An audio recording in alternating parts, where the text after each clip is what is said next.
Hello everyone, welcome to our channel. ఈరోజు కథ వినేద్దాం. అమ్మ అమృత, ఎక్కడున్నావు తల్లి? తెల్లవారి ఎంతసేపు అవుతుంది? కాసిన్ని కాఫీ నీళ్లు నా మొహాన కొట్టమ్మా అని అత్త అరుస్తుంది. ఆవిడ గారు నిద్ర లేచారో లేదో మరి, మన పాటికి మనం అరుస్తున్నాం కానీ ఉలకదు పలకదు. ఏం చేద్దాం, అంతా మన కర్మే అమ్మ అని ఆడపడుచు కవిత అంటూ ఉంటే, అవునమ్మాయి, మీ అత్తవారింట్లో మీ అత్తకి సేవలు గట్రా చేస్తావా? మీ ఆడపడుచులు, అదే మీ ఆయన చెల్లి అక్క వాళ్ళు వచ్చినప్పుడు ఏమైనా మర్యాద చేస్తావా తల్లి అని ఆప్యాయం ఉట్టిపడేలా కూతుర్ని అడుగుతుంది కాంతమ్మ. చీచీ, నాకేం కర్మ? నేను ఏమైనా వదినలాగా లేని ఇంటి నుండి వెళ్ళానా? ఆ పనులన్నీ చేసే కర్మ నాకేంటి అని రుబాబుగా సమాధానం చెప్పింది కవిత. దీంట్లో కర్మేముంది తల్లి? నీ ఇంట్లో వాళ్ళకి నువ్వు చేస్తున్నావు, కానీ దాంట్లో అనుకోవడానికి ఏముంది అంటుంది కాంతమ్మ. ఇంతలో అమృత వచ్చి, ఆ అత్తయ్య ఎక్కడున్నారు? నన్ను పిలిచారంట. నేను ఇంట్లో లేనండి. ఆయన బట్టలు తేవడానికి చాకలి రత్తమ్మ దగ్గరకు వెళ్ళాను.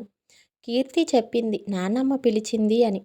ఒక్క నిమిషం అత్తయ్య, నేను వెళ్ళి కాఫీ తెస్తాను ఇద్దరికి అని వంటగదిలోకి వెళ్ళింది అమృత. చూసావా అమ్మ, ఎంత పొగరో వదినకి? కనీసం భయపడడం లేదు. నువ్వంటే చూసుకో మరి అని కూతురు కవిత కాంతమ్మకు చెబుతుంటే శ్రద్ధగా ఆలకిస్తుంది కాంతమ్మ. చెప్తా, తన పని చూస్తూ ఉండు బంగారు తల్లి అని కవితతో అంటుంది కాంతమ్మ. ఇంతలో అమృత కాఫీ తీసుకొచ్చి ఇద్దరికీ ఇస్తుంది. కాఫీ తాగుతున్న కవిత అమ్మ వైపు చూసి సైగ చేస్తుంది. కాంతమ్మ కళ్ళతోనే సరే అని అంటుంది. ఇంతకీ టిఫిన్ ఏమిటి అమృత అంటుంది కాంతమ్మ. చెప్పండి అత్తయ్య, ఏం చేయమంటారు అని అనేలోపు కవిత మాట్లాడుతూ, అంటే ఏమిటి వదిన? అమ్మ చెప్పేదాకా చేయవా? అది కూడా అమ్మే చెప్పాలా? నువ్వు వెళ్ళి ఏదైనా చెయ్యి, త్వరగా నాకు ఆకలేస్తుంది. అయ్యో అలా కాదు కవిత, రోజు అత్తయ్య చెబుతారు, అందుకే అడిగాను. నేను వెళ్ళి ఇప్పుడే ఏదైనా చేసి తీసుకొస్తాను ఉండు అంటుంది అమృత. ఆగు, ఎక్కడికి వెళ్తున్నావు? అదేంటి అత్తయ్య, కవితకి ఆకలిగా ఉందంట, ఏదైనా చేసి తీసుకొస్తాను అంటుంది.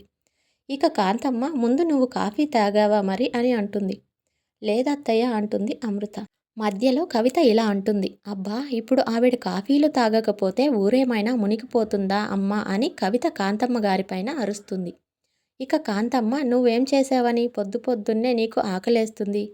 బారెడు పొద్దెక్కేదాకా లేవవు. పోనీ అత్తగారింట్లో సరిగ్గా ఉన్నావా అంటే అదీ లేదు. అక్కడ వాళ్ళతో గొడవపడి ఇక్కడికి వచ్చి నా కోడలి పైన నాకు చాడీలు చెప్పడం. అయినా తన గురించి నాకే తప్పుగా చెప్తావా నువ్వు? తను ఎప్పుడు లేస్తుంది, ఏం పని చేస్తుంది అంతా నాకు తెలియదా? నా కోడలు నీలాగా అత్తపైన పెత్తనం చేయదు, అత్తకి విలువ ఇస్తుంది అంటుంది కాంతమ్మ. ఆ మాటకు కవిత, నాకేం కర్మమ్మ అత్తకి ఆడపడుచులకి పని చేయడానికి అనేలోపు ఇక కాంతమ్మ, మరి నా కోడలికి ఏం కర్మ నీకు చాకిరీ చేయడానికి? వచ్చినప్పటి నుంచి వదిన అలా వదిన ఇలా ఇదే పోరు. అందుకే టిఫిన్ చేయగానే నువ్వు మీ అత్తగారింటికి వెళ్ళిపో అంటుంది కాంతమ్మ. ఇక కవిత అమ్మ అంటుంది. అవును, అమ్మనే చెప్తున్నా, ఇక్కడ ఉండి నా కుటుంబాన్ని పాడు చేయకు.